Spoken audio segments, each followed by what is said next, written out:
chose me to produce it, and we went on this journey, and shortly thereafter I partnered with Teddy on the movie. But you know, I love the book. It spoke to me in many ways. Well, let's talk about the journey that got you to the point where Julia Cox adapted the screenplay, your collaboration with her, what made her the perfect screenwriter for it. Yeah, so Andrew and I had known each other for many years, but had never actually worked together. Andrew came in with Diana and a pitch for what the project could be from actually a different screenwriter. I didn't know Diana's story at all, and thought, Jesus, this is quite cinematic, but it was also a bit less character-centric at the time, and a little bit more about her unique persona, which you guys have gotten to see on screen, and her exceptional achievements. And we ended up, our first draft, with kind of a zany, interesting, almost Big Shorty script that just kept feeling wrong to both of us. But Andrew and I were always completely aligned on the creative, and I think we took that script as far as we could. And then because, you know, we're producers and producer financiers, it's okay, we've got something. How do we take this and move it to the next level? So we started bringing that to directors, with the caveat being that we wanted to do some work on it together. And we sent it to, just after Free Solo, we sent it to Chai and Jimmy, and thought, well, you know, difficult personality, larger than life, thrilling and humanistic, in sort of a world of exceptional athleticism. Maybe they'll like it, and shockingly they did. But they were new to development at the time, and they said, we really like this story, which is sort of like a death kiss to a producer. It's like, all right, they don't like our script at all. And then Andrew and I really set out to find Julia. Yeah, we met people. I mean, Julia keeps on, thank you so much for giving this to me. And I'm like, no, you really earned it. I mean, we met a bunch of writers, and Julia really unlocked and saw the potential in the friendship. And that's really, the event is the swims, but the beating heart of the movie is the friendship. And I think that comes across in spades. And Julia really found a way to access that. So that's why we hired her. And you answered about 6 of my questions right here. So I just want to back up to Chai and Jimmy. Chai and Jimmy being Elizabeth Chai Vassar-Haley and Jimmy Chin, the Oscar-winning directors of Free Solo. They also did The Rescue, and just this year they also released the movie Wildlife. This is, being referred to as their first narrative feature film. What were the challenges for them to do a film? Because I thought they completely knocked it out of the park, but what were the challenges for them, and what was your approach to working with them, because they are first-time feature narrative directors? I mean, I think they are great leaders, and I think they complement each other. I think, Chai and Jimmy still debate sort of who is Diana and who is Bonnie, even though everybody knows. But I think that they have a complementary skill set to focus on character and focus on experiential. And so they each brought a slightly different lens to the process. They hadn't done much feature screenplay development, so but I think they've worked with really good people before, and unfortunately they had to work with us as well as producers. But they entrusted us and Julia a great deal to work on the script, and then once we had something that we actually thought was worthwhile for them to read, then they really dove in with her, and then it started to become a process of bringing on Annette and bringing on Jody and really workshopping together. All right, so Andrew, I feel like I just stopped that story a bit. Go ahead. No, I was just going to say, I mean, logistically, it was a really challenging film, and for first time, you would never give this kind of movie to first-time feature directors had they not had such a great pedigree as documentarians. And the reality is it was like multiple decades and tons of water work, and it was really hard. And I do think that they realized early on that it's an entirely different machine and organism than a documentary. Now, they're fast learners, and as Teddy said, they're great leaders, so we were able to help them out. I mean, there was, we had really good department heads, and it's a team sport, so to speak, but it was challenging for them. But I would also say, because it was their first time, they almost didn't know how much to be scared, which is great. What's it? And they're confident. Directors have to be confident. 100%. But also, they're extremely prolific because Free Solo was 2018, and then Rescue 2 years later, and then Wildlife was just a few months ago. So like they're working on their other films, and they're also developing this. Like, where were they in the process of their other films when you started working on them? I mean, they are documentarians. They will continue to have a prolific career as documentary filmmakers. But they were, we never doubted their focus on this project. They were not developing a number of narratives. And the way that this came about was we partnered early, not to bring this back to me, but not just to develop the script together, but then my company was also going to fully finance the film. We ended up bringing it out to market, for international sales, and that's when Netflix first read the screenplay and said, we love this. And at the time, we'd worked together to put together a production plan, a board budget. We had a local production services team in the Dominican Republic. We had a start date that we were, and we had key crew in every position.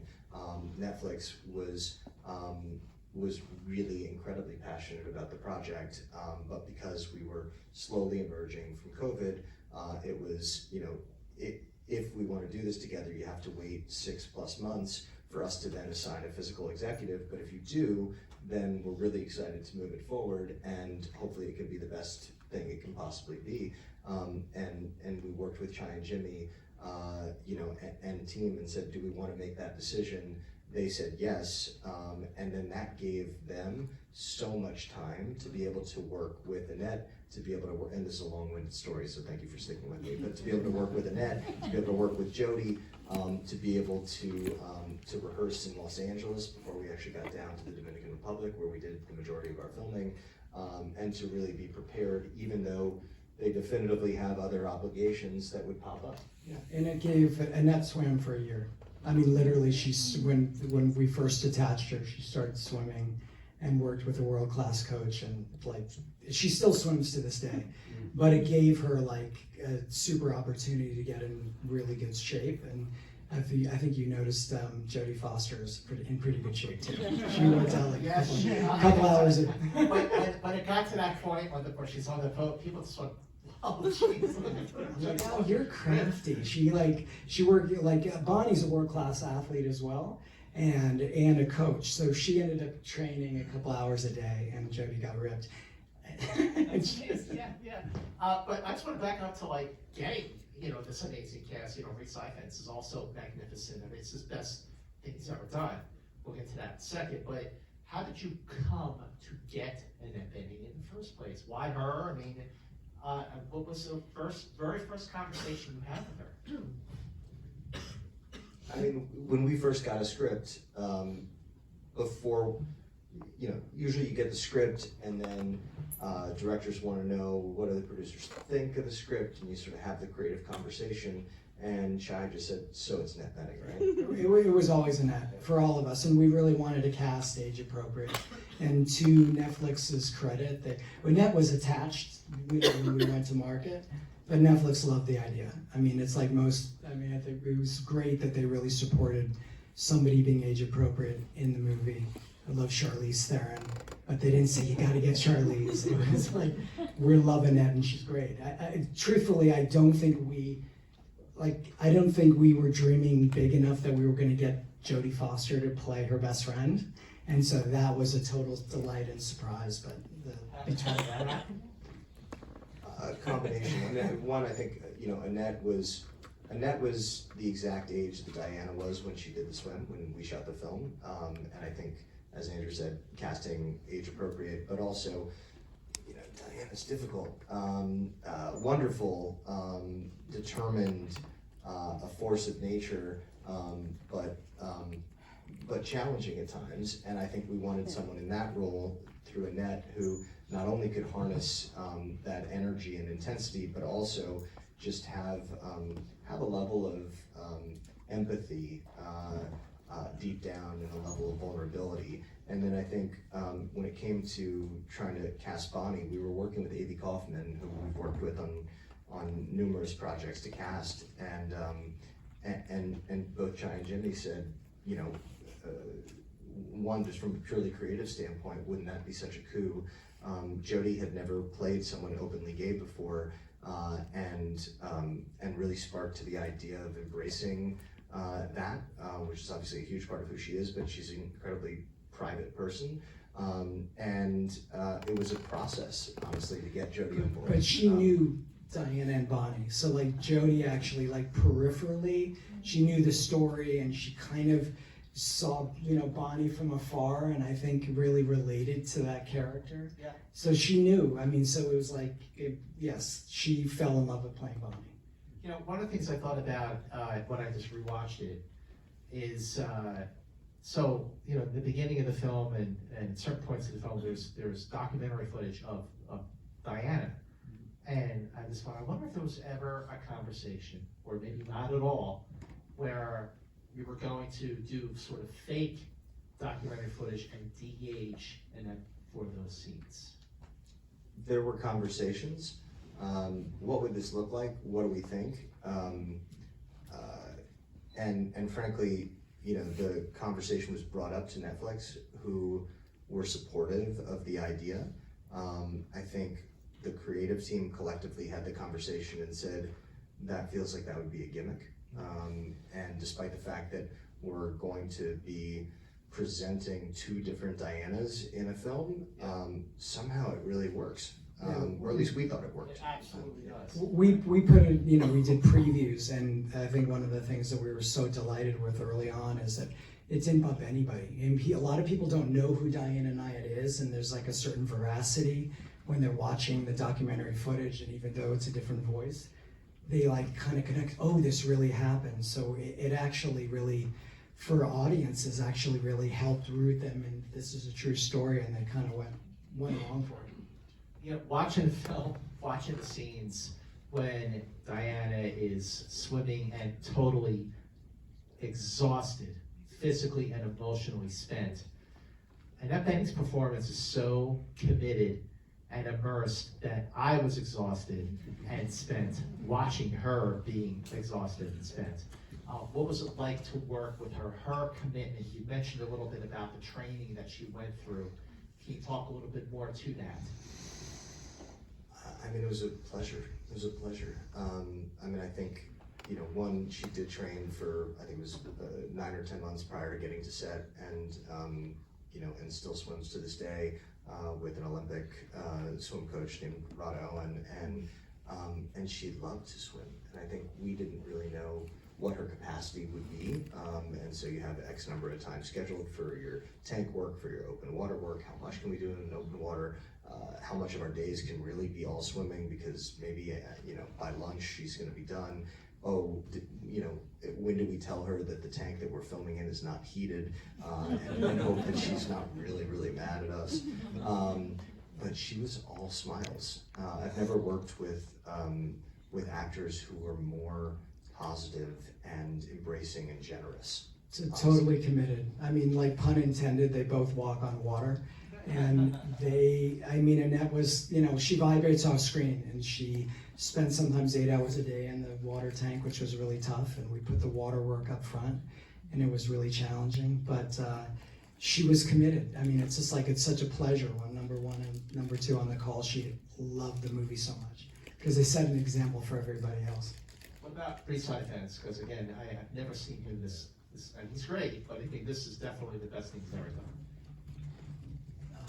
Yeah, well, I mean, he became Bartlett, you know, because he's Welsh, he was very concerned about his dialect, so it was like immediately when we cast him, he was working with the coach quite a bit, but, you know, his wife's Elke, who was on the swim as a kayaker, the real John Bartlett's wife, saw the movie, and like when actually we had her in Telluride and just was completely blown away, and just like, so it's very satisfying when you're making a movie about real people, and John Bartlett did pass away right after the swim, to be able to like honor him and have Reese like transform into that person, and then have all the people that actually knew John Bartlett be so invested and look and see that's an amazing, the essence of John Bartlett is still alive today.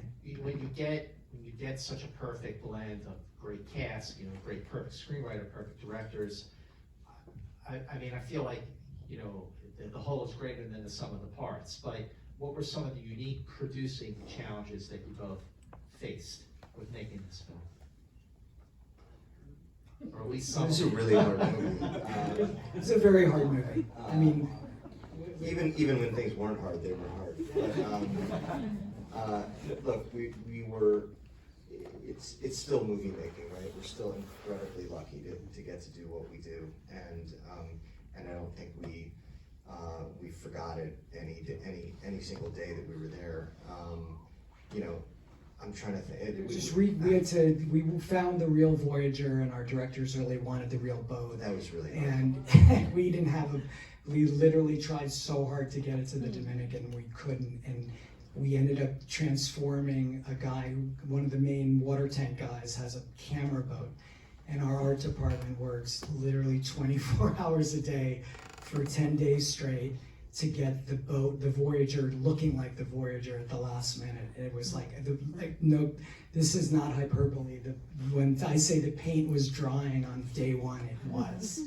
There were certain parts of the boat that people couldn't touch because it had just been painted. Yeah, so that was, and there's a dozen other stories like that. Yeah, we were kind of smiling when you said Risa Fons, because we were spending so much time figuring out would we have a boat to film this movie with, that we almost forgot to cast John Bartlett, and he showed up 5 days before filming, because we could finally take time off of scouring every harbor in the Dominican Republic, the Bahamas, Jamaica, Miami, but then we couldn't ship anything over, and we sent 4 different captains who were both professional and friends, each of whom said, we can find a way to get that boat over here, and then each one took it out for sort of their test spin and said, there's absolutely no way I'm risking my life on this, and as Andrew said, the person who gave it to us was actually our head of water safety, and he was like, just take my boat. Just please, I can't deal with this boat stuff anymore. Just take my boat.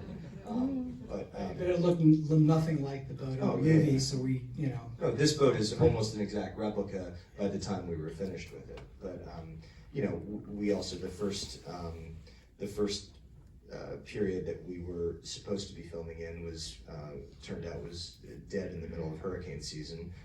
Luckily, we moved outside of that based on insurance mandates, but then we still got hit with numerous 6-hour driving storms that had us all hiding on open water or on land, but most of it's exterior, just trying to figure out could we get through our days. There's weather continuity, just as far as matching light, and then we had the most incredible cinematographer, but in Claudio Miranda, but he had just come off of Top Gun Maverick and had done Life of Pi, and we're just like, our budget's like a little bit small. So just figuring out every day how to be pragmatic, how to finish our work, but our directors were always game, and our actors were stupendous. I'm just curious, how long was the shoot? How many principal photography, and how long was your first cut? 45 days, and the first cut was really good.